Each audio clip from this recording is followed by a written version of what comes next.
Thank you. Thank you, President Watkins, for that warm introduction. Thank you, students, parents, and the Board of Trustees. I'm elated and truly honored to be here speaking to you tonight. First and foremost, to the graduating class of 2018, congratulations. You made it.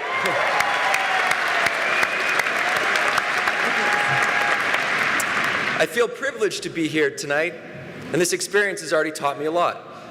I've learned that I need to wear more robes. They're more comfortable than sweats. At this point in my life, I only know 5 things. Actually, I know more than 5 things, but there are 5 things that I live by. And it all started with a bucket list. You see, I just graduated high school, and I was so happy. I was happy because I had just graduated. I was happy because I had a scholarship to a great university. But the main reason I was happy was because I just made the U19 national rugby team. And for me, this was my biggest dream. Where I grew up on the west coast of Canada, rugby is a huge sport, right? It's the 3rd biggest sport behind hockey and hockey. And I played fly half, which is like the quarterback and the kicker in one position. And I put a lot of pressure on myself to succeed. And as we were training for the World Cup in France, I started worrying about my field goals. I thought, what if I miss an easy kick right in front of the goalposts? What if I ruin this once-in-a-lifetime opportunity? Now, these worries would creep into my mind at night in the form of anxiety. And this anxiety caused me to lose sleep. And all of this caused me to slide into a depression. Now, this is something I'd never experienced before. I was a happy-go-lucky guy, great group of friends, and all of a sudden my anxiety stopped me from going to school, and it stopped me from going to rugby practice. I dropped out of university, and I got dropped from the rugby team.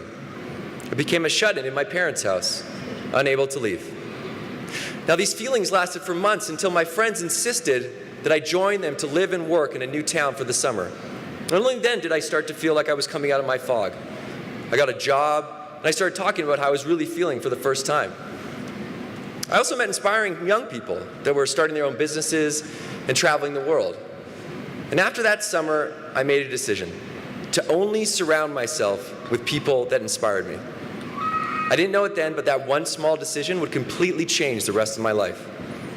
So when I got home, I thought about which of my friends were inspiring. And one kid came to mind. His name was Johnny. And I only knew 2 things about Johnny. Number 1, he was a self-taught filmmaker. And number 2, he took my sister to prom. So I was conflicted about whether I should reach out to him. But I did, and I said, Johnny, let's make a movie. And he liked the idea, and we brought Johnny's friend Dave and Johnny's older brother Duncan into our amateur movie mission. The problem was, we had no idea what we wanted to make a movie about. There were a lot of things we wanted to do, but for some reason, we had never done any of them. And around this time, Johnny was sitting in first-year English class, much like the one you sat in, and his teacher assigned him a 150-year-old poem called The Buried Life. And something in that poem struck Johnny, and he came back to the 4 of us excitedly and made us read 4 lines of that poem. Now, getting 4 teenage guys to read a 19th century English poem was no small feat, but he was convincing. After all, he took my sister to prom. So the 4 lines were, but often in the world's most crowded streets, but often in the din of strife, there rises an unspeakable desire after the knowledge of our buried life. This poem articulated our feelings perfectly. There were so many things that we wanted to do, but we hadn't done them because they were buried. We were buried by work, by school, by life, and we had moments of inspiration, but eventually those became buried by the day-to-day. So right then and there, we decided to call this film The Buried Life. Now, in an attempt to unbury ourselves, we asked the question, what do you want to do before you die? You see, the thought of death was the only thing that shook us enough to think about what was important. And with that, we made a list of our buried dreams. Right? We just decided to make the most epic bucket list of all time. But when we made this list, there was 2 rules. Number 1, pretend you had $100 million in the bank. Number 2, pretend you could do anything.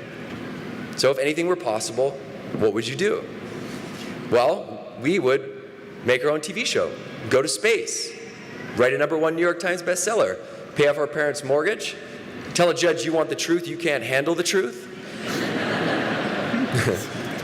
walk away from an explosion in slow motion, and have a beer with Prince Harry. We also made a promise. Every item we crossed off our bucket list, we'd help a complete stranger do something on their list. Our plan was to take 2 weeks off our summer jobs before we went back to school and go after our list, help others along the way. So we each worked 2 jobs so we could buy a camera on eBay and build a website. We had lofty goals of renting a brand new 30-foot RV, but we settled for a 1977 Dodge Coachman RV that we pulled out of a small swamp. I would actually cold call companies looking for sponsorship with a deep voice, pretending we owned a successful production company. And we were a little bit short. The last money that we needed, we threw a Titan Bright theme party. So, unfortunately, that is me on the left. The 4 of us ducked out of our summer jobs 2 weeks early so we could hit the road. I told my boss I needed 2 weeks off because I was going to a wedding, a long Indian wedding. I had 2 Indian weddings that I could not miss. Side note, the next day my boss saw me on the front page of the newspaper dressed as a knight, crossing off number 43, be a knight for a day. So I got fired. Also, did not get matched up with the best headline. But the wheels were in motion.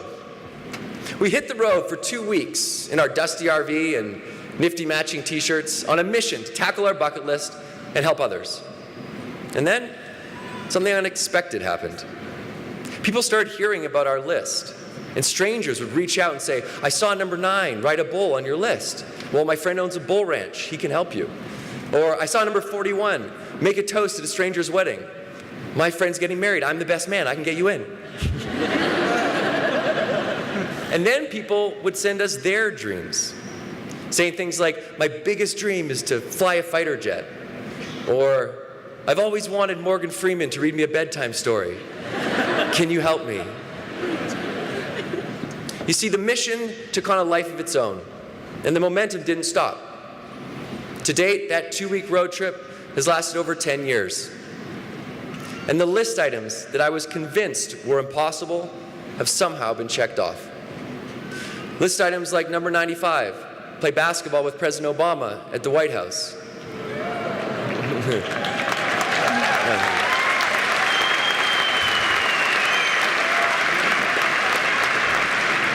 And number 19, write a #1 New York Times bestseller.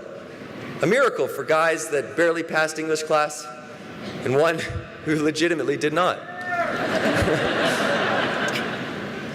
You know, impossible list items, like number 14, grow a mustache.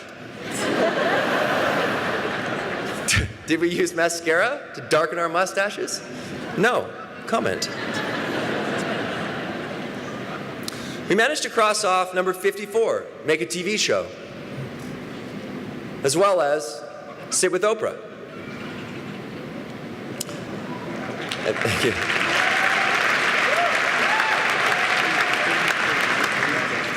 And we even crossed off have a beer with Prince Harry.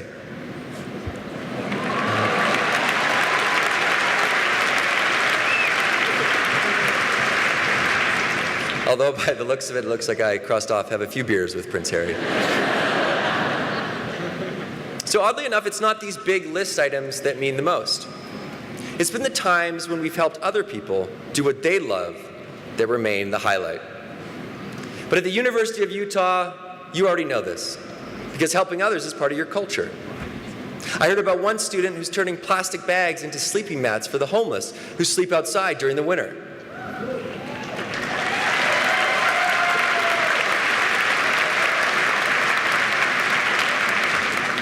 And another student who takes prom dresses as donations and provides underprivileged girls with formal gowns for prom for free.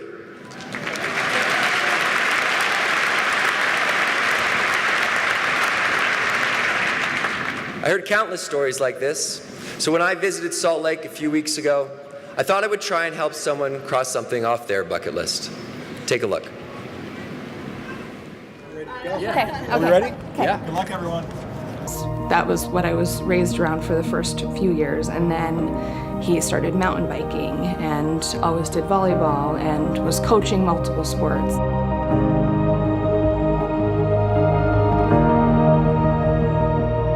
The day that it happened and I was on the phone with Linda, you know, she was just so worried. Like, what are we gonna do? What's gonna happen to him?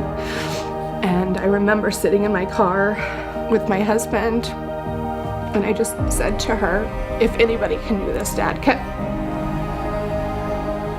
Because we just know he's never gonna give up. He needed to learn how to talk again. He needed to learn how to walk again. His eyes were affected, so he couldn't see for a long time. He couldn't communicate. He referred to himself as a 62-year-old, 3-year-old. Doug has been coming to see me for about 2 years for services to work on his cognitive skills and to try to help him regain some of the activities that he's lost since his injury. He will not quit. Like, no matter what you ask him to do, he'll do it until it gets done. In his mind, nothing's impossible, and always has a good attitude and has a good sense of humor, so he's really easy to work with. So I have a surprise for you. Yes. We have this really cool thing for you tonight because you're such an amazing person.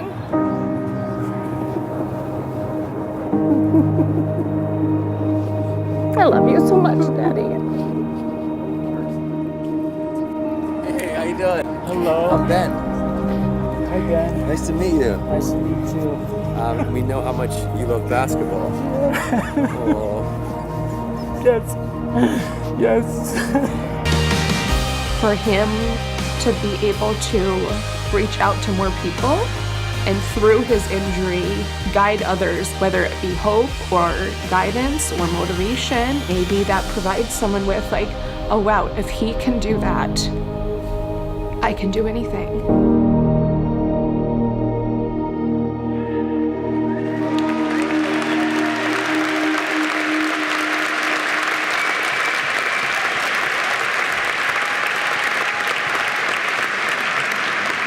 Doug is proof that impossible is possible.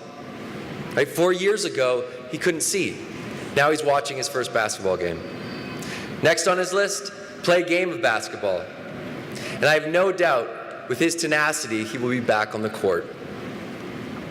Now, when you take this next journey, whatever you do, just know that there will be ups and there will be downs. There will be times when you struggle. We are told, be strong, get through it on your own, don't rely on other people, don't be a burden, don't be someone else's problem. The truth is, this is backwards. From someone who has been there, this is backwards. We are all human beings, and when you hit that struggle, know this, you are not alone. And more importantly, asking for help in that time of need comes with no shame. Because whoever you go to for help will one day return the favor and come to you in their time of need.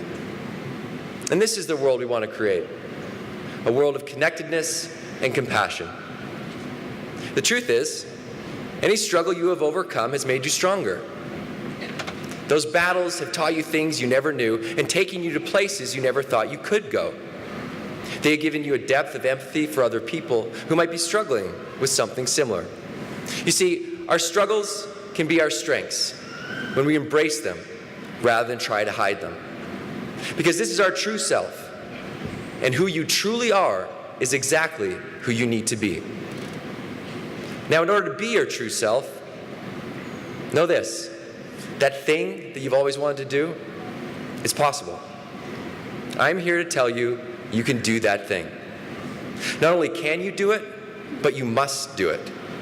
And I understand that it might feel impossible, or you might question yourself asking, what makes me special enough to go after my dream?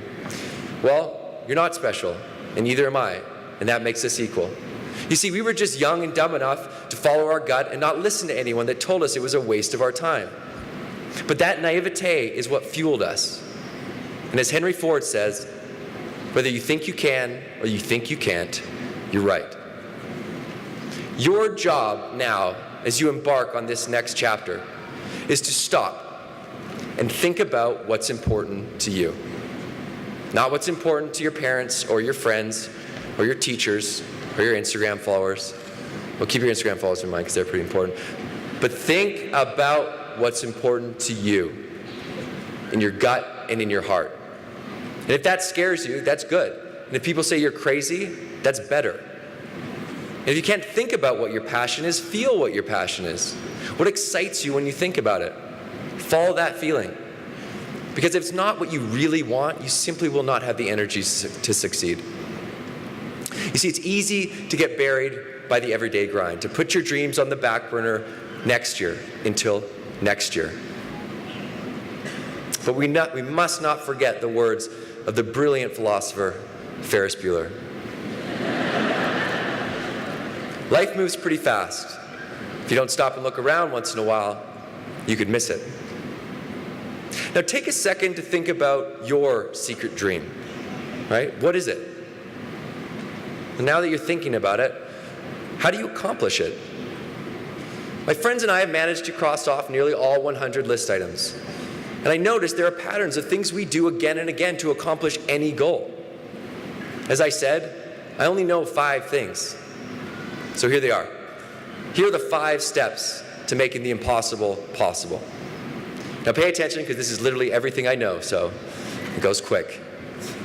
Step 1, write down your dream. Something funny happens when you write your list. You take an idea and you make it real. You take something that is intangible and you make it tangible. You're effectively breathing life into your dreams. You've begun to prioritize your goals. Suddenly, these are not dreams anymore, they're projects. A dream has a funny way of staying a dream, but a project, you can break it down into manageable steps, just like any work assignment or school project.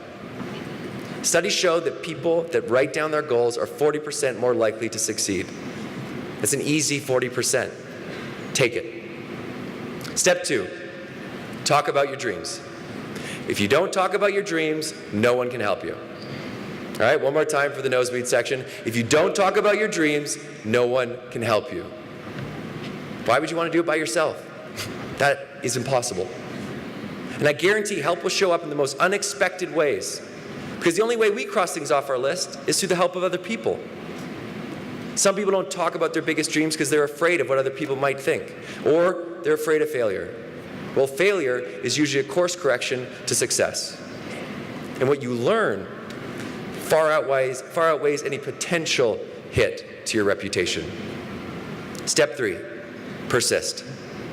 People trick themselves into thinking that external forces are the reason that they fail. The simple truth, you fail because you stop trying. Increase your odds of success with persistence. God knows that's how Johnny got my sister to prom. Success depends on consistency of effort as much as it does of quality of work. You can produce great work and not have it recognized. Trying again and again makes all the difference. Step 4, take moonshots. Tim Ferriss says it well. 99% of the world does not believe they can do great things, so they shoot for mediocre goals. They shoot for realistic goals, right? So the level of competition is highest for realistic goals. Therefore, if you shoot for unrealistic goals, there's less competition. You have a higher chance of getting it done. Quite simply, a big dream motivates you to get out of bed every morning, and it attracts the best people and best talent by your side. You want those people standing next to you, right? Not doubters. And if you don't know how to do it, that's okay. All you need to know is the first step. You'll figure out the second step after the first. And finally, step 5. Give.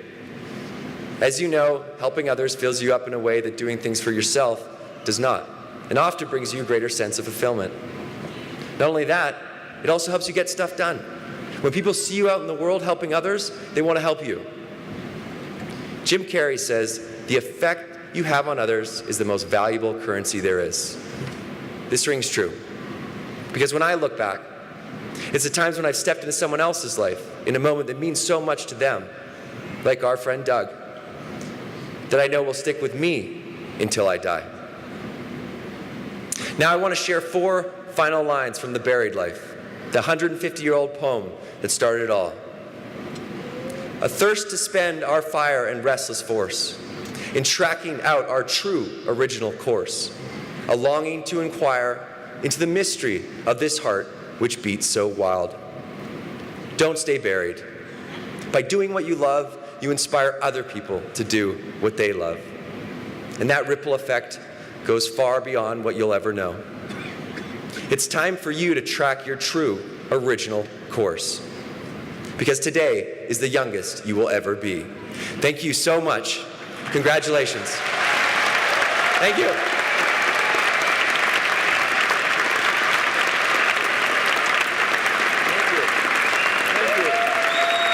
Thank you guys so much. Congratulations.